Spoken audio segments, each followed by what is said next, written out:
It is the last push in a controversial bill that could repeal restrictions on police vehicle pursuits. A vote tomorrow could determine if the proposal can make it through the last rounds of legislation. Today, leaders from Covington are in the state capitol advocating for the change in policy. Fox 13's Frankie Thompson is in Olympia for us with more on this proposal. Frankie. Leaders from the city of Covington are here in Olympia meeting with state lawmakers on issues that could improve their roads and public safety.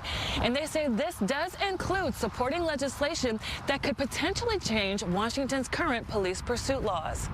Last year in Covington, there were more than 60 incidents where officers could not chase down possible suspects. And that's a lot for such a small town, if you ask Police Chief Adam Easterbrook.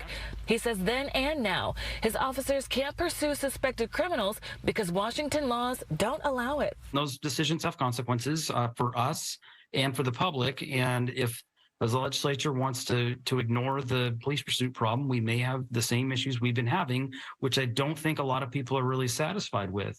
And I think we have had some extra violent crime because of some of those decisions. House Bill 1363 would loosen the current rules that restrict pursuits to crimes involving violence, sex, or drunk drivers, and only when police have proof a crime has occurred.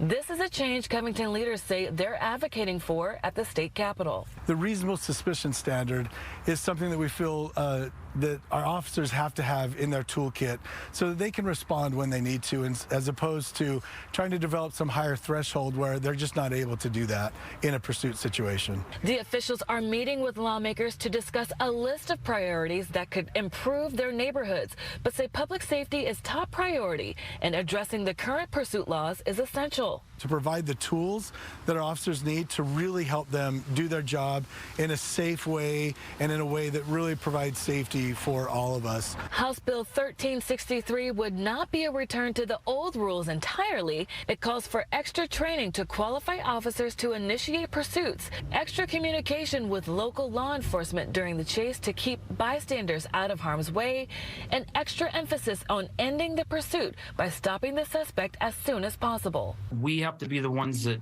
implement change when we don't necessarily have good guidance. And so if we have very clear guidance from the state legislature, it's much easier to do our job because we know we can do that or we can't do that. Covington leaders are here today and tomorrow meeting with legislators.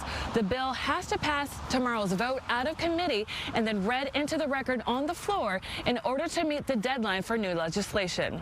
Reporting in Olympia, Frankie Thompson, Fox 13 News.